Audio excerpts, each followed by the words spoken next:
सो बच्चों next chapter जो है हमारा वो है linear equation in two variables. ठीक है, हमने इसका एक पार्ट 9th स्टैंडर्ड में भी पढ़ा है, ग्राफिकल रिप्रेजेंटेशन, और ऐसा एक आध दो क्वेश्चन आ जाता है। ठीक है, पर इस चैप्टर से बेसिकली अगर हम बात करें तो इक्वेशन वर्ड प्रॉब्लम्स बनाने वाले क्वेश्चंस ज्यादा पूछे जाते हैं as compare to the graphical one. ठीक है, तो देखते हैं first set of question. The first set is like हमें दिया है question solve for x and y, जहां पे हमें दो इक्वेशन दिए हैं 27 x plus 31 y equals to 85 और दूसरा है 31 x plus 27 y equals to 89। अभी बच्चों जहां पे अगर आप देखो तो हमारे जो एक्स एंड वाई के कोएफिशिएंट्स हैं वो दोनों में इंटरचेंज हुए हों तो क्या करना है आपको यहाँ पे। यहाँ पे हम क्या करते हैं, डायरेक्टली इक्वेशन 1 और 2 को ऐड कर देते हैं। क्या क्यों ऐसा करते हैं, ताकि हम उसमें से कुछ कॉमन निकाल सके और इक्वेशन को और सिंप्लीफाई कर सके। ठीक है, तो 27 31 58 बनाता है, 31 27 58 बनाएगा, 85 89 होगा 174। तो अगर ये मेरा जो इक्वेशन है इसमें से मैं 58 अगर कॉमन निकालती हूं तो मेरा इक्वेशन बन जाएगा x plus y equal to 3। इसको मैं मेरा इक्वेशन नंबर 3 दे देती हूँ। ठीक है, अभी दूसरी चीज हम ये कर सकते हैं कि इन दोनों को सबट्रैक्ट कर सकते हैं। यहाँ पे हमने ऐड किया, यहाँ पे 2 और 1 को हम सबट्रैक्ट कर रहे हैं। तो 31 माइनस 27 4, 27 माइनस 31 माइनस 4 और ये 4 बचेगा। अभी यहाँ से 4 कॉमन निकाल दिया, मिला हमें x minus y equals to 1। ये मेरा हो गया फोर्थ इक्वेशन। ठीक है, अभी मेरा जो इक्वेशन है x plus y equals to 3 और x minus y equals to 1। अभी इसको मैं बाय द एलिमिनेशन मेथड करूं या बाय हमारा सब्स्टिट्यूशन मेथड करूं, मुझे इजीली वैल्यूज मिल जाएंगी। x equals to y plus 1। ठीक है,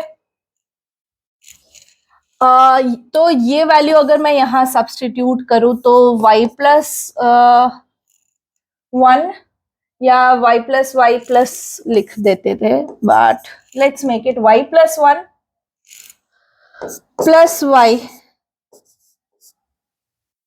इक्वल्स टू 3।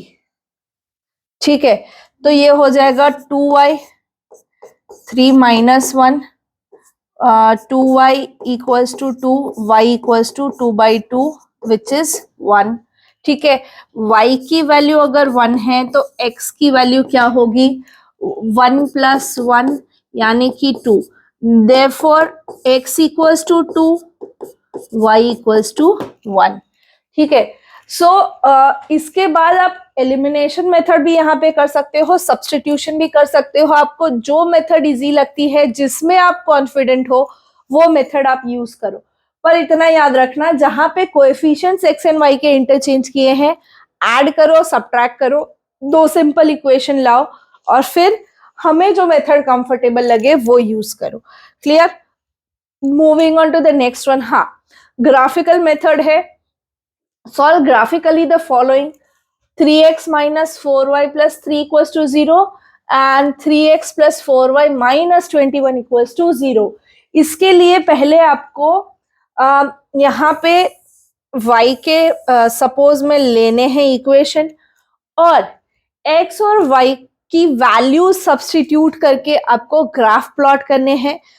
जहां पे क्रॉसओवर होता है वो आपका ये दोनों इक्वेशन का सॉल्यूशन होगा फॉर एक्स एंड वाई। ठीक है, एक्स एंड वाई का सॉल्यूशन फाइंड करने के बाद अगर आपको बोला है calculate the area of triangle, तो कौन सा ट्राइंगल, ये वाला ट्राइंगल आपको कंसिडर करना है। एक मिनट,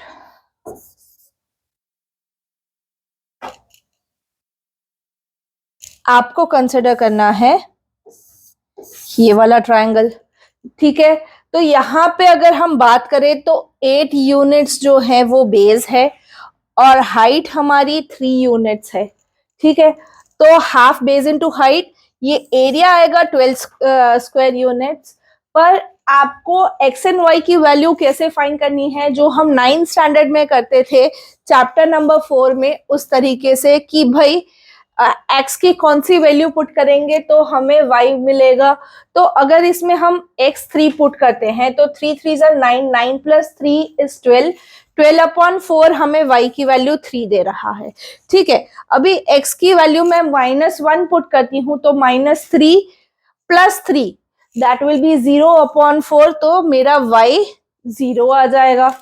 अगर मैं 7 पुट करती हूँ तो 7 3 21 प्लस 3 24 होगा, 24 डिवाइड बाई 4 6 देगा। उस तरीके से y की वैल्यू 6 आई।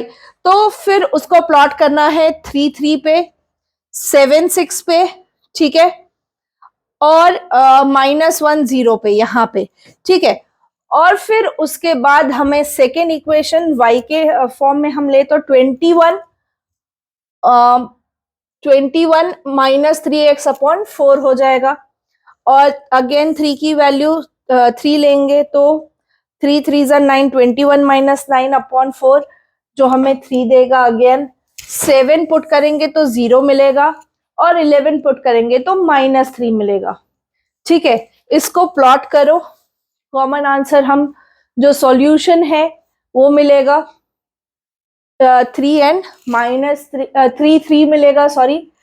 उसके बेसिस पे हम बता सकते हैं कि भाई ये जो दो इक्वेशन है उसमें एक्स एंड वाई की वैल्यू सेम आ रही है, 3 आ रही है।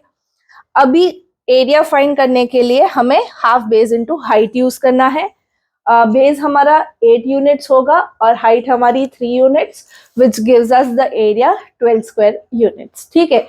ये आपका 3 मार्कर में आ सकता है, या फिर आपको ऐसा बोल दिया हो कि चेक वेदर इस दो इक्वेशन के सॉल्यूशन है कि नहीं, कितने सॉल्यूशन है वो भी पूछा जा सकता है।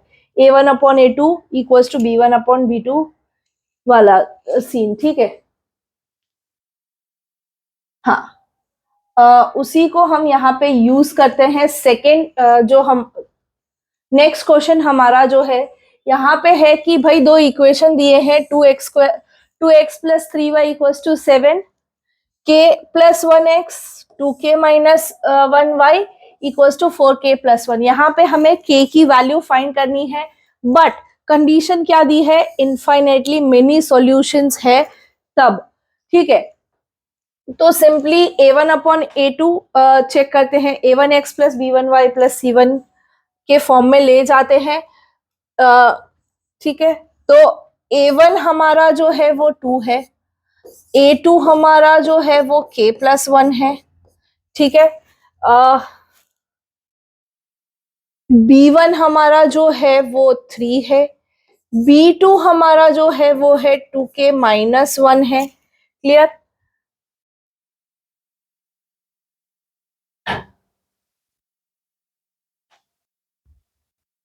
सो यहाँ पे थर्ड क्वेश्चन ऐसा है कि भाई दो पेयर ऑफ लीनियर इक्वेशन दिए हैं जिसके इनफाइनाइटली मेनी सॉल्यूशन है और हमें k की वैल्यू फाइंड करनी है।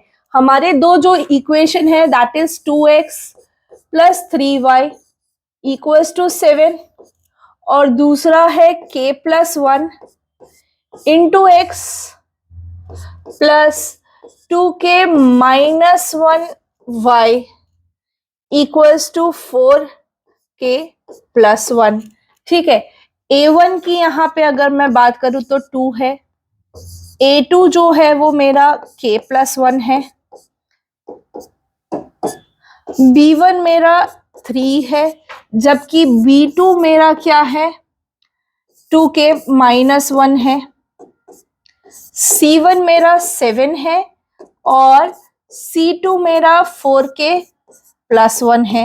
अभी जब इनफाइनाइटली मेनी सॉल्यूशंस होते हैं तो a1/a2 इक्वल होता है b1/b2 से, इक्वल होता है c1/c2 से, ठीक है। तो पहले हम a1 upon a2 equals to b1 upon b2 लेते हैं, तो 2 upon k plus 1 equals to 3 upon 2k minus 1 equals to 7 upon 4k plus 1। Solve करते हैं पहले इन दोनों को कंसिडर करके, ठीक है। तो 2 upon k plus 1 equals to 3 upon 2k minus 1। Cross multiply करेंगे 2 इंटू 2k माइनस 1 और 3 इंटू k प्लस 1, ठीक है। तो ये हो जाएगा 4k minus 2, 3k plus 3, 4k minus 3k और 3 प्लस 2। ये हो जाएगा हमारा k इक्वल्स टू 5। k की वैल्यू 5 आ गई। हम यहीं तक करके इसको छोड़ सकते हैं, ठीक है। सो इस इक्वेशन में हमें k की वैल्यू 5 मिली। क्लियर? नेक्स्ट अपस्ट्रीम डाउनस्ट्रीम का क्वेश्चन है। आई नो बच्चे कि ये हमारे सिलेबस से ओमिटेड है, बट स्टैंडर्ड मैथ्स का जो पेपर बनता है वो थोड़ा सा आउट ऑफ कंटेक्स्ट जाता है। तो मैं चाहती हूं आप ये क्वेश्चन एक दो बार प्रैक्टिस करें, इसका होल्ड रखें, इस पे ग्रिप रखें अपनी, ठीक है। A man can row a boat downstream 20 kilometres in 2 hours. 20 kilometre 2 घंटों में डाउनस्ट्रीम जा रहा है। अपस्ट्रीम जो है वो 4 किलोमीटर जा पा रहा है 2 घंटे में। Find the speed of rowing in still water and find the speed of the stream, ठीक है। अभी हम यहाँ पे बात करें तो जो स्पीड ऑफ बोट है वो x किलोमीटर पर आवर होगी और स्ट्रीम हम y किलोमीटर पर आवर ले, तो स्पीड क्या होगा x प्लस वाई अपॉन, जब डाउनस्ट्रीम जाता है तो x प्लस वाई किलोमीटर पर आवर आता है, अपस्ट्रीम जब आता है तो x माइनस वाई। तो स्पीड हमारा डिस्टेंस अपॉन टाइम होता है। तो जब हम डाउनस्ट्रीम की बात करेंगे तो x प्लस वाई क्या होगा 20 इन 2 आवर्स। ये हो जाएगा डायरेक्टली हमारा x plus y equals to 10, ठीक है। डाउनस्ट्रीम जब हम बात करते हैं तो x माइनस वाई होता है। अभी कितना कर रहा है 4 इन 2 आवर्स, ठीक है। तो ये अगेन कैंसिल होगा, 2 हो जाएगा, तो ये इक्वेशन बन जाएगा x minus y equals to 2।